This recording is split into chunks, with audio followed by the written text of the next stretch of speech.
Welcome to GE Spotlight, to a very special GE Spotlight, because for the last 5 years I've been inviting, cajoling, persuading, trying to get Terry Steiner to join us, and finally she's agreed, which is wonderful news. Terry is a legend in our industry. She's one of the most famous names of independent film distribution, and it's a real pleasure. Thank you very much. I know you're nervous.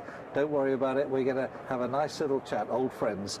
We go back a long way, right? We certainly do, Steve. Yeah. Now you're based in New York, which is unusual because most of the independent film distributors are based down in California or Los Angeles, thereabouts. So why New York? I love New York. Yeah. I am a New Yorker through and through. And I grew up in the suburbs of New York and always wanted to be a city kid. Yeah. And now I am a city kid. So I love being in the film business in New York. There's so much of the independent film world in New York. So it's a great place for me to be. And that surprises me because I always thought most of the filmmaking activity was in and around Hollywood. What's the film scene like in... Well, it's the indie scene. It's a totally different scene. Okay. So, you know, tons of my clients are New York based. In fact, most of them are. Really? So, good place for me to be. Now, where are your offices in New York? Our offices are on West 57th Street, about 3 doors down from Carnegie Hall. Wow. Right in the center of New York City. And we are in a historic building that was filled with film people. Woody Allen, Rollins and Joffe, Tony Bennett was our next door neighbor. We had a casting director next to us at one point, and we've been in the building for 20 years. And tell me, what's it like when you come to work in the morning and you walk up those steps and up through the building to your office? How do you feel? Well, I love walking into our building. There's a sense of history. It's a historic landmark building in New York. Part of our office used to be the pied-à-terre of Jose Ferrer. So No, there's you're not kidding, really? Wow. So there's a real sense of film history in the building. Right, and how many people there work with you? We have 9 people. Wow. Yeah. Well, sometimes it's 8, but mostly it's 9. And did you start with 9 people in the early days? I started with me and Yvette, who has been with me through my entire in-flight career. Yeah. So. Now, I want to take you right back to the beginning. Your first engagement, your first involvement with film. How did it all start? And I've always wanted to ask you this question. You know, it's funny because we've never talked about it, but it goes back to when I was a child, a young child, because my father was one of the first and a leading entertainment lawyer. So I grew up in the suburbs of New York, but I had a very unusual childhood in that my father represented a lot of European talent. De Sica, Fellini, Sofia and Carlo, David Niven, David Lean, Dustin Hoffman, all kinds of interesting people coming in and out of our house when I was growing up. No kidding. So I really had this in my blood since I was a child. Can you remember all those people? Does your Remember them? How can you forget them? And we would visit them in their homes, you know, when we would travel when we were kids. And I knew it was just something that I wanted to continue. Obviously, I'm not a lawyer, but I love doing what I'm doing. And were you a big fan of the movies in those days? Did you go to the... Absolutely, and I was able to go to a lot. I was really lucky in that my father would take us wherever he could, and very privileged to be able to be part of the film world at a very young age. Can you remember from your childhood days, what was your favorite film? I would say my favorite was the first one that I was able to go to all by myself with a friend, which was West Side Story. Just meant so much to me, and I felt so grown up, and it was such a beautiful film.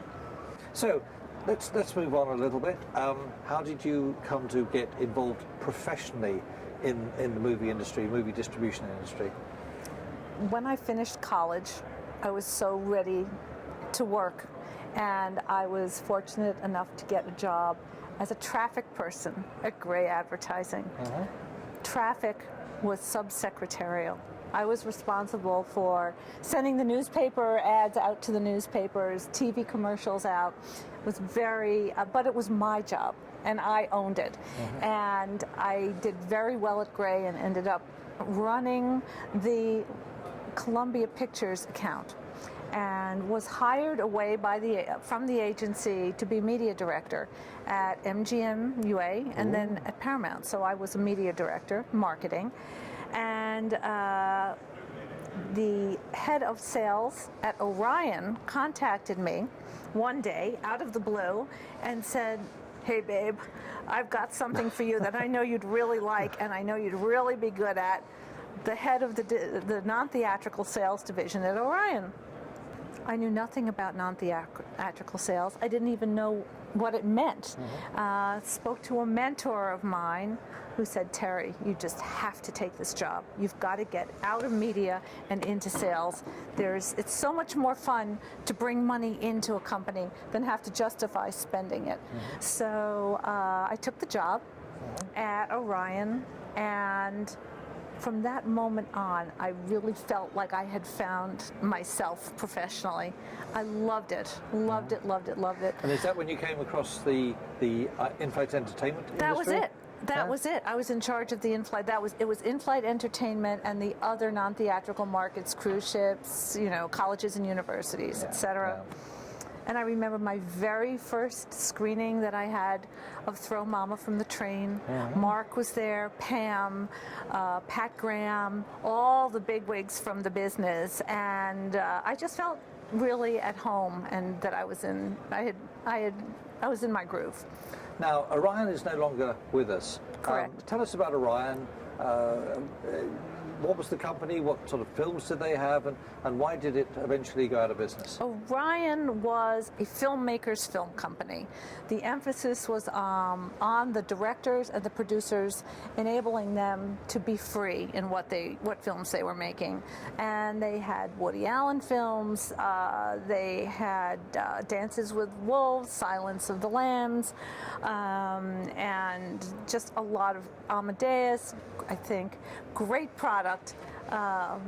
And it was a big dysfunctional family. I mean, I have never met people like the people that I met at Orion. Always combative and arguing and swearing, and I'm just not like that. So it was a real change for me. It was an experience, but I loved it. Were you successful getting their movies onto airlines? I was, and they loved me for it. Did they? So in fact, when I decided to start my own company, I was still working at Orion, and I went to the head of the company and I said, "Len, I think I want to start my own company and bring Orion in as my first account." And he said, "Terry, that's a great idea, and I'm going to help you. You can do that.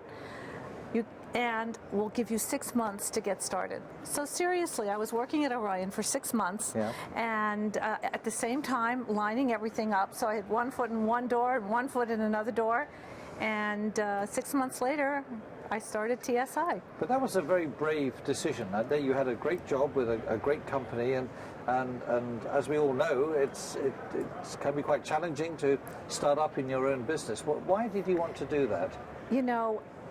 I can't really explain it, but I had a feeling right in my gut that if I didn't do it now, I was never going to do it. And I really felt that I had to give it a try. And I'm so glad that I did, obviously, 22 years later. But weren't you nervous? No, I wasn't. I just sort of felt like this is exhilarating. Really. Can you remember I had nothing to lose. I mean, if it didn't work out, I'd go get another job. Can you remember your first day at work when you walked into your office and you saw your name on the door? The strangest thing happened on my first day to work, in that I never really crisscrossed with my dad, whose office was nearby, but the first day of work, I was walking down 6th Avenue, and there was my dad walking up 6th Avenue, and he went, "Terry Steiner International, there she is." And it was just a great moment for me. So, I was well on my way. And what about content? What about getting your first tranche of movies? I mean, you had Orion, but you were out there competing with other independent distributors to nab those films for the airlines. I didn't really realize that I was competing with other people. I just had these ideas in my head of companies that I could approach where I knew people, and might be able to talk to people and see if they could lead me to other companies or even the companies that I was talking to. And all I can say is that God was watching over me, and I just started off with a great slate. It was funny because I did a business plan that called for Orion to be my source of business for the first year or so, and they went bankrupt. How soon after you started Within TSI? after the first year, but they were not my major source of income, and other companies were. So the business plan was absolutely meaningless. But I have to say that we've never had a negative year in the history of TSI. Really? Yeah, no, that's true. Now, when it comes to selecting the movies that you want to try and place onto airlines, is there a particular type of movie that you would go after as opposed to another sort? What's a typical TSI movie? I would say a typical TSI movie is an Academy Award-winning movie, or a movie with a strong cast, or a movie with some special interest. We have so much product that I can't really say, we know what the commercial films are in our business. They're high box office, big stars, rom-coms, but we actually specialize in the more classy kind of Academy Award-winning films. Would you say your films were edgy? Some are very edgy, and we love that. Do you? We welcome edgy. Well, when you represent Tarantino, what an honor is that, So, yeah, Now, doesn't that lead to problems when you're trying to place certain films on particular airlines? Well, hopefully I've educated my film clients to know the value of their films in the in-flight market. And yes, of course it does. But we're always excited when the unexpected happens, and you never know when that's going to happen. But look, not all of our films are edgy like that, and they do well. They may not, be on main screen or whatever, the biggest runs, but we do really well with them. But I'm sure both you and I can remember the times when films were main screen only, and there were certain films you just wouldn't put on. Others were heavily edited, sanitized, you might say. I mean, haven't things changed now Totally. with the seatback TV, and you get really adult films now without any kind of warning or any kind of censorship, which is... The world has opened up to someone Brilliant. like a company like TSI. I mean, this has been a wonderful thing for us to get. We would never have gotten exposure on the films that we started out with. I remember we had a movie called The Piano. I remember it. No one expected us to sell the piano. No one had any hope of a sale on the piano. And sure enough, on PV, we were able to make sales. And these little sales for these little films just help to advance, your relationships with these film clients, and then they want to give you more of their titles.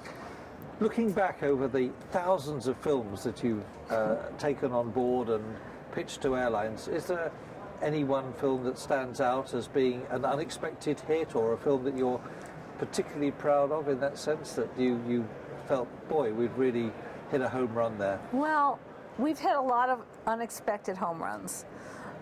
The ones that I get the biggest kick out of is when we can outgross the theatrical sales, and we've done that on several films. Have you? Yes, Wow. yes. So Can you recall what they were? It's hard. I can recall one, Mrs. Potter, about Beatrix Potter, but there have been several of them. And it's the little guys. When you can help the little guys and take something that has maybe, $20,000 or $50,000 in the box office and make one sale on these films, people are so grateful. And our business is really, for me, it's about taking little sales and having them all add up to what has become a very nice business. So what does the future hold for Terry Steiner International? I don't know, Steve. I take one day at a time.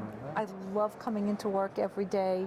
I don't really think about long range because I don't know. You know, things can change like that, and just have to see where my life takes me. So, no regrets? Would you do anything differently now if you could? No, I really wouldn't. I have really enjoyed the ride.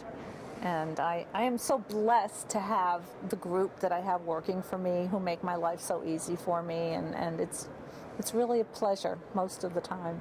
Terry, it's been a pleasure for me talking to you. It's taken a while, but we got there in the end. Thank you so much. I'm glad I did it, Steve. Thank you. It's been lovely. Thank you very Thank you. much.